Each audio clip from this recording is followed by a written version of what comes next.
प्यारे बच्चों, आज के इस वीडियो में हम लोग फीमेल रिप्रोडक्टिव ऑर्गन जिसे हम पिस्टिल कहते हैं उसके बारे में अध्ययन करेंगे।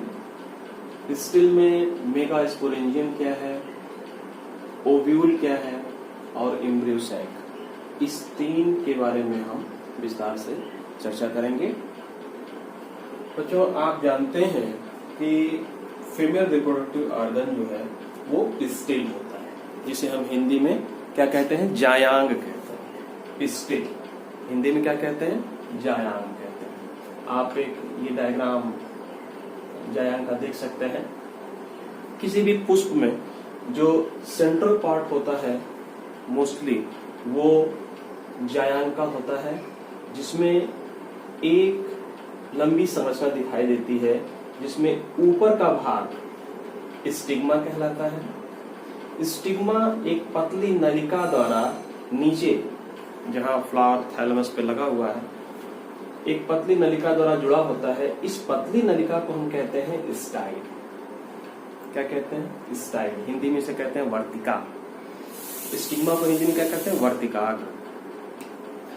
यह नीचे की तरफ एक स्वॉलन पार्ट में, फूले हुए हिस्से में जाके यह स्टाइल मिली होती है, और इस फूले हुए स्वॉलन पार्ट को हम कहते हैं ओवरी। क्या कहते हैं, ओवरी। ओवरी मतलब अंडाशय। तो पिस्टिल एक स्टिग्मा, स्टाइल और ओवरी का एक कनेक्टिव स्ट्रक्चर है जिसे हम जायांग कह रहे हैं। और यही पिस्टिल क्या है, फीमेल रिप्रोडक्टिव ऑर्गन्स अर्थात मादा जन्मांग। पिस्टिल, अगर पिस्टिल को हम कार्पेल भी कहते हैं, ये आप जानते हैं। कार्पेल, अगर किसी पुष्प में एक कार्पेल है तो मोनोकार्पेलरी। अगर किसी पुष्प में एक से अधिक कार्पेल है तो पॉलीकार्पेलरी, या दो है तो बाइकार्पेलरी, तीन है तो ट्राइकार्पेलरी। इस तरह से उनके संख्या के आधार पर उनके नाम दिए जाते हैं। Monocarpellary, mono, by, try, etcetera, या अधिक हो तो पॉलीकार्पेलरी। ठीक है, तो इस तरह से आप ध्यान देंगे। बहुत से पुष्प में आप ये भी देखेंगे कि जो कार्पेल है, अगर एक से अधिक कार्पेल है तो वो सभी कार्पेल्स अलग अलग भी रह सकते हैं और वो आपस में जुड़े हुए भी रह सकते हैं। तो अगर सारे कार्पेल एक साथ जुड़े नहीं है, अर्थात वो क्या है, अलग अलग है। अगर मान लीजिए 5 कार्पेल है और पांचों कार्पेल वो क्या है, अलग अलग है, तो उस स्थिति में हम कहेंगे एपोकार्पस। क्या कहेंगे,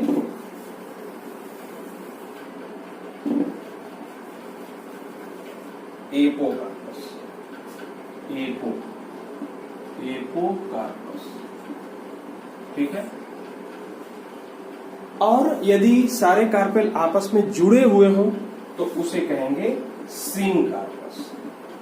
क्या कहेंगे, सिनकार्पस, युक्त अंडक। उसी आधार पे उनके अंडक भी आपस में जुड़े या खुले रह सकते हैं।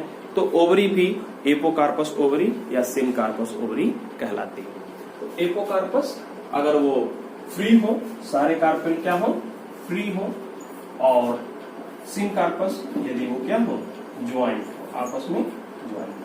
तो इस तरह से आप ध्यान रखेंगे एपोकार्पस क्या है और सिनकार्पस क्या है। एपोकार्पस अर्थात फ्री एंड सिनकार्पस अर्थात सभी जो है आपस में क्या है, जुड़े हुए हैं। बच्चों, इस ओवरी में ही, यही ओवरी जो है मैच्योर होके क्या बनाती है, फ्रूट बनाती है, फल। किसी भी फल को अगर हम खाते हैं, किसी वनस्पति के फल को, तो वह फल क्या होता है, वह एक मैच्योर परिपक्व ओवरी अंडाशय होता है। और जो उस फल के अंदर बीज है, सीड है, वह क्या, किस पोर्शन से बनता है, ओवरी में स्थित ओव्यूल से। ओवरी में स्थित ओव्यूल से,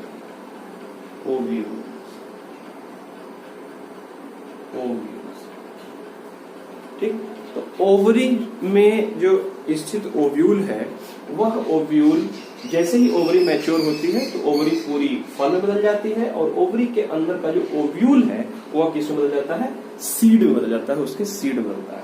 तो बच्चों इस ओव्यूल को हम अध्ययन करेंगे कि यह ओव्यूल क्या है। इसका एक इनलार्ज व्यू आपको यहां दिखाया गया है। इस ओव्यूल को हम समझें। आप क्लास 11th में प्लेसेंटा टर्म पढ़े होंगे। प्लेसेंटा क्या है? बीजांड धार या बीजांड न्यास कह सकते हैं, प्लेसेंटेशन जिसे बीजांड न्यास। बीजांड जो है मतलब ओव्यूल किस स्थिति में ओवरी के अंदर अरेंज्ड है, इसी को हम कहते हैं बीजांड न्यास या प्लेसेंटेशन। तो एक सिंपल ओव्यूल लेके हम चलते हैं। ओव्यूल ओवरी के जो लाक्यूल है, चेंबर है, ओवरी चेंबर में जो ओव्यूल है वह जिस कनेक्टिंग लिंक्स से जुड़ा होता है उसको हम कहते हैं प्लेसेंटा। क्या कहते हैं? प्लेसेंटा। प्लेसेंटा। इसी प्लेसेंटा के माध्यम से कोई ओव्यूल ओवरी लाक्यूल से आपस में जुड़ा होता है। तो इसको अगर हम यहाँ देखें तो ये पोर्शन जो है जो ओवरी की वाल से ओवरी ओव्यूल को जोड़ रहा है वो कहलाता है प्लेसेंटा। अब हम ओव्यूल के स्ट्रक्चर को देखें। ओव्यूल जो है एक प्लेसेंटा के बाद एक ऐसा स्ट्रक्चर होता है जो कि पूरे ओव्यूल बॉडी को और प्लेसेंटा के बाद ओव्यूल को आपस में जोड़े रखता है। वह हिस्सा कहलाता है फ्यूनिकुलस। क्या कहलाता है? फ्यूनिकुलस। और फ्यूनिकुलस जहां ओव्यूल से फ्यूज हुआ, जिस स्थान पे फ्यूज होता है उसको हम कहते हैं हाइल। क्या कहते हैं? हाइल। ओव्यूल में आप देखेंगे चारों तरफ से घिरी हुई अध्यावरण होता है जिसे हम कहते हैं इंटेगुमेंट्स। ये इंटेगुमेंट्स अमूमन दो सर्किल में होते हैं, एक आउटर और दूसरा इनर। ये आउटर हो गया और ये इनर हो गया। लेकिन ये सर्किल पूरी नहीं होती है। यहाँ पे आके इंटेगुमेंट जो होते हैं वो ब्रेक हो जाते हैं, अर्थात वो पूरी तरह से सर्किल नहीं बनाते हैं और यही स्थान कहलाता है माइक्रोपाइल। क्या कहलाता है? माइक्रोपाइल। माइक्रोपाइल के जस्ट अपोजिट पार्ट पर ये जो हिस्सा होता है वो कोशिकाओं का ऐसा समूह होता है जिसे हम कहते हैं चैलेजा। क्या कहते हैं? चैलेजा। माइक्रोपाइल और चैलेजा के बीच का जो ये पोर्शन है ये कोशिकाओं का एक ऐसा समूह होता है जिसे हम कहते हैं न्यूसिलस। क्या कहते हैं? न्यूसिलस।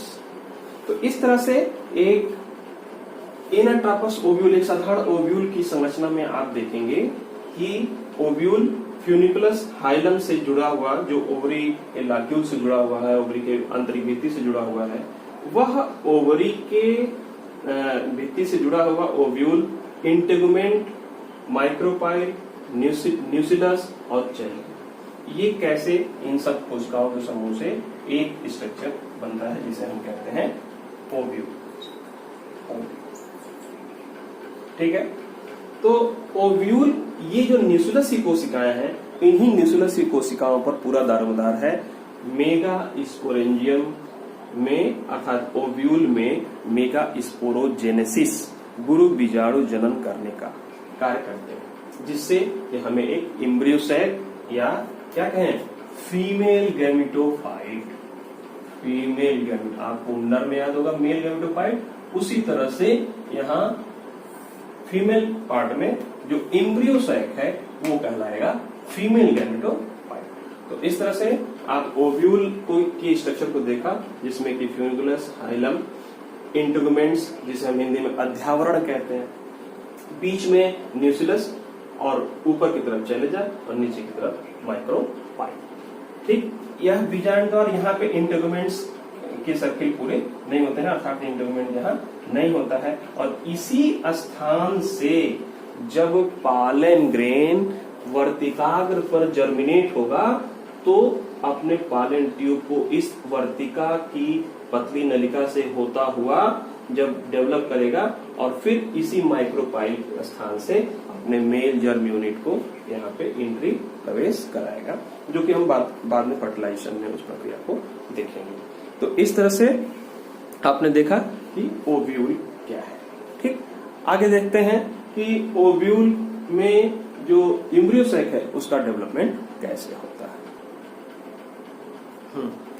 तो बच्चों, आपने ओव्यूल में देखा कि मुख्य रूप से चैलेजा, न्यूसिलस, एंटीपोडल्स और माइक्रोबाइल, ये 4 पार्ट थे एक ओव्यूल के। न्यूसिलस जो इसका सेंट्रल पार्ट था, इस न्यूसिलस की कोशिकाओं में आर्कीस्पोरियल सेल बनेंगी, आर्कीस्पोरियल सेल, जो कि मुख्य रूप से मेगा स्पोर मदर सेल की तरह कार्य करेंगे। मेगा स्पोर मदर सेल नाम से पता चल रहा है कि ऐसी कोशिकाएं, ऐसी मातृ कोशिकाएं जो कि मेगा स्पोर को जन्म देंगी। इन न्यूसिलस, अब ये आर्कीस्पोरियल सेल कोई अलग से सेल नहीं है, न्यूसिलस की ही कुछ कोशिकाएं ऐसी बदल जाती हैं, डेवलप कर जाती हैं, जो कि MMC megaspore mother cell की तरह कार्य करती हैं। इन मेगा स्पोर मदर सेल में ध्यान दीजिएगा, यहां पे होता है मियोटिक डिवीजन, मतलब अर्धसूत्री विभाजन। अर्धसूत्री विभाजन आप जानते हैं कि अर्धसूत्री विभाजन के फलस्वरूप कितनी कोशिकाएं बनती हैं? 4 कोशिकाएं बनती हैं। और ये 4 कोशिकाएं कैसी होती हैं? अगुणित होती हैं। अर्थात गुणसूत्रों की संख्या, उसकी जो मातृ कोशिका है, जो ये एमएमसी है, इस एमएमसी से में जितने गुणसूत्रों की संख्या होगी उसकी आधी संख्या इन कोशिकाओं में पाई जाएगी और एक कोशिका से ये 4 कोशिकाएं बनेंगी। इन्हीं को हम कहते हैं मेगा स्पोर। क्या कहते हैं? Mega spore. अब ध्यान दीजिए, नर जननांग में तो सभी 4 कोशिकाएं जो बन रही थीं वो पालन ग्रेन का रूप धारण कर ले रही थी, लेकिन यहाँ मादा जननांग में जो मेगा स्पोर 4 बन रहे हैं, उस 4 में से 3 मेगा स्पोर क्या हो जाते हैं? डीजनरेट हो जाते हैं, मतलब समाप्त हो जाते हैं, और एक मेगा स्पोर जो कि अर्धसूत्री विभाजन के फलस्वरूप बना है, अगुणित है, वह डेवलप करता है, विकास करता है। ठीक है, तो अब ये डिजनरेट हो गए और एक मेगा स्पोर अगुणित सेल के रूप में डेवलप कर।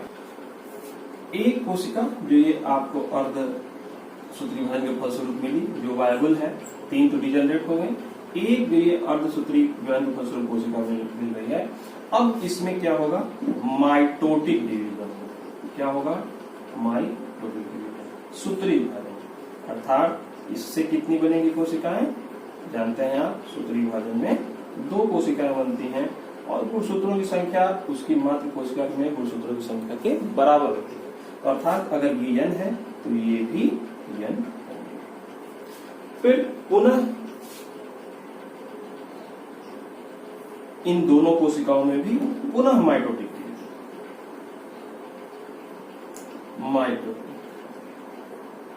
तो इससे भी जो 2 कोशिकाएं बनेंगी वो हो जाएंगी सारी की सारी n कोशिकाएं, और पुनः फिर इसमें माइटोटिक डिवीजन होगा और आपको 8 कोशिकाएं प्राप्त होंगी, और ये 8 की 8 क्या होंगी? अगुणित होंगी। क्या होंगी? अगुणित होंगी, n। तो कितने माइटोटिक डिवीजन हुए? एक माइटोटिक डिवीजन यहाँ, एक माइटोटिक डिवीजन यहाँ, और एक माइटोटिक डिवीजन यहाँ।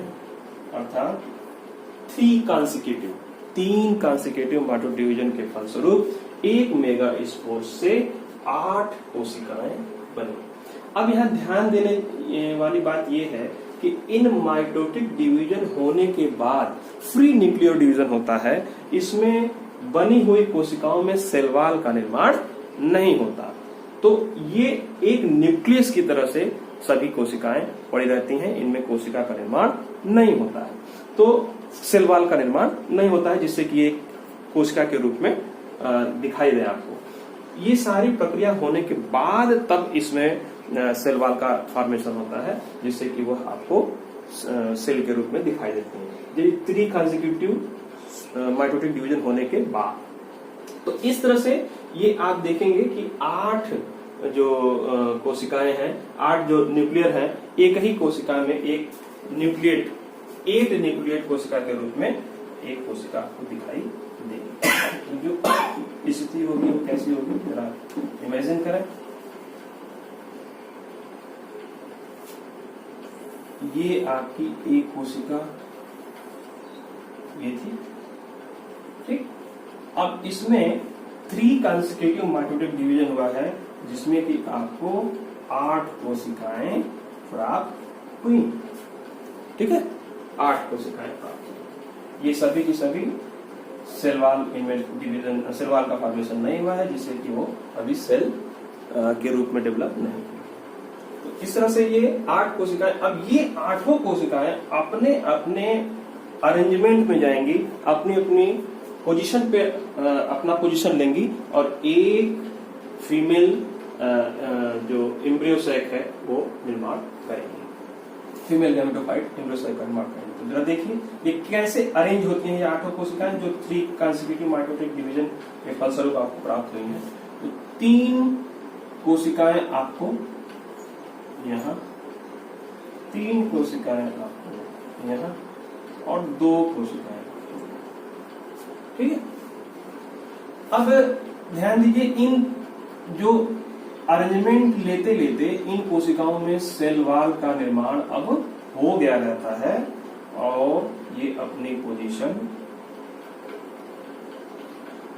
प्राप्त कर ली रहती है। इन तीनों कोशिकाओं को हम कहते हैं, जो ऊपर की तरफ है, इनको हम कहते हैं एंटीपोडल। क्या कहते हैं? एंटीपोडल्स। कितनी संख्या में होती हैं? 3, 1, 2, 3। यहाँ पे सेल वॉल निर्माण हो चुका है। जो 3 बेस की तरफ है ये दोनों कहलाती हैं सिनर्जिड। सिनर्जिड, ये दोनों क्या है? सिनर्जिड।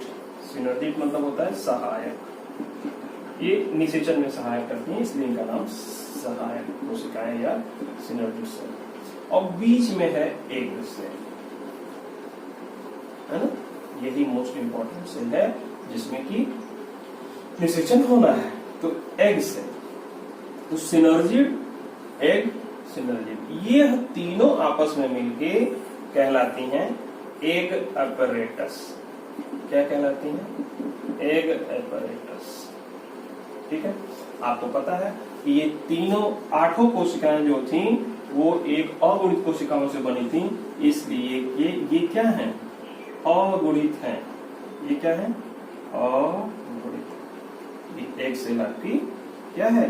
अगुणित। ठीक, ये एंटीपोडल, ये 2 सिनर्जिड और ये एक, ये दोनों जो कोशिकाएं हैं ये कहलाते हैं सेंट्रल न्यूक्लियर। क्या कहलाते हैं? Central nuclear. तो इस तरह से आप देखेंगे कि इसमें 8 न्यूक्लियस बने थे डिवीजन की, माइटोटिक डिवीजन के फलस्वरूप, जिसमें से 3 कोशिकाएं एंटीपोडल, 3 कोशिकाओं में से एक सेल, 2 सिनर्जिड और ये 2 सेंट्रल न्यूक्लियाई। ये सेंट्रल न्यूक्लियाई भी बाद में इनका सेल वॉल फॉर्मेशन हो जाता है और फिर ये आपस में क्या कर जाते हैं? फ्यूज कर जाते हैं। क्या कर जाते हैं? फ्यूज कर जाते हैं। जब ये दोनों न्यूक्लियाई फ्यूज कर गए तो जाहिर सी बात है अकेले अकेले अगुणित थे, एन थे, दोनों फ्यूज करने के बाद ये क्या बन गए? 2 क्या बन गए? 2। तो न्यूक्लियस कितने थे? 8, मतलब न्यूक्लियर, 8 न्यूक्लियर। ठीक है, और सेल कितने बने? देखिए 1, 2, 3, 4, 5, 6 और 1, सेल। अर्थात आपको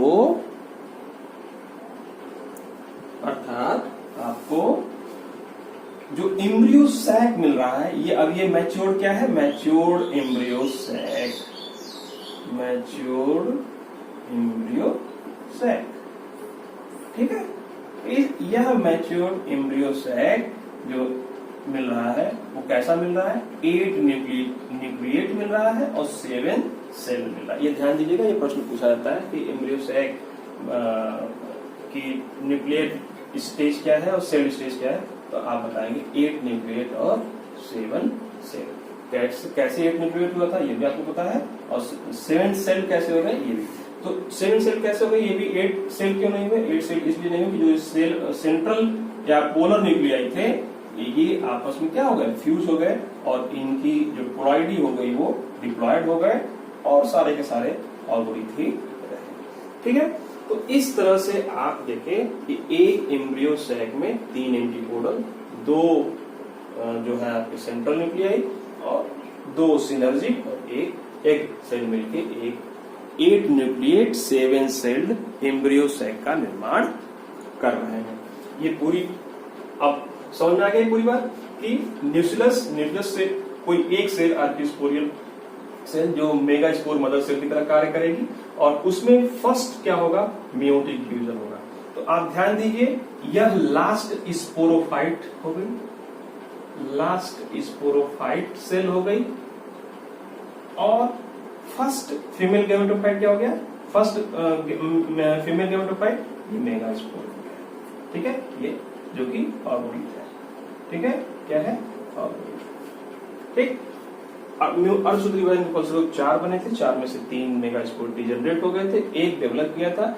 इसमें फिर फ्री न्यूक्लियर डिवीजन हुआ जिससे कि एक 8 न्यूक्लिएट 7 सेल एम्ब्रियो सैक का निर्माण हुआ। तो इस तरह से आप इसको अगर आप डायग्राम में देखें तो कुछ आपको इस तरह दिखाई देगा।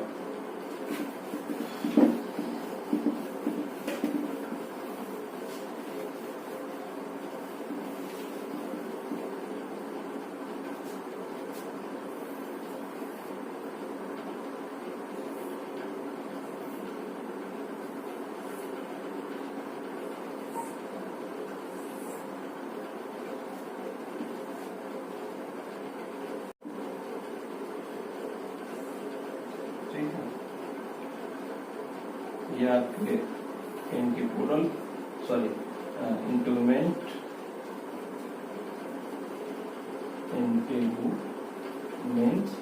ये था आपका चैलेंजा। ठीक, अब ये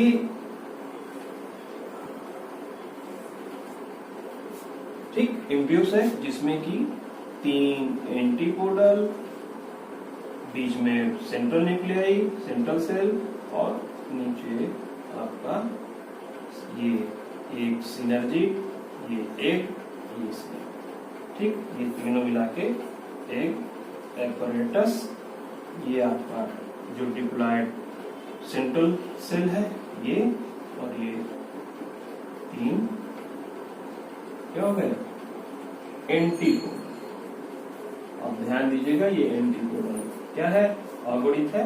ये सेंट्रल न्यूक्लियाई डिप्लॉयड हुए हैं, एक ये सिनर्जी भी ऑर्गोनिथ कोशिका की और एक भी ऑर्गोनिथ कोशिका की बनी। तो ये ओव्यूल इस तरह से डेवलप हुआ, और ये ओव्यूल कहाँ है, एक ओवरी में। कहाँ है ये, ओवरी में। आपको ध्यान होगा, ओवरी। ठीक है, ये ओवरी, ऊपर स्टाइल, ठीक है, और वो सबसे ऊपर स्टिग्मा। तो ये स्ट्रक्चर आपको ध्यान में रखना होगा, जो कि फर्टिलाइजेशन के समय काम आएगा, कि कैसे फर्टिलाइजेशन पॉलन ट्यूब जर्मिनेट करके माइक्रोपाइल से होते हुए एक के पास आती है, और फिर एम्ब्रियो सैक और फर्टिलाइजेशन की प्रक्रिया कैसे बनती है, और ट्रिपल फ्यूजन कहाँ होता है। तो फर्टिलाइजेशन में डबल फर्टिलाइजेशन और ट्रिपल फ्यूजन की हम बात करेंगे। तो आज के लिए बस इतना ही, थैंक यू।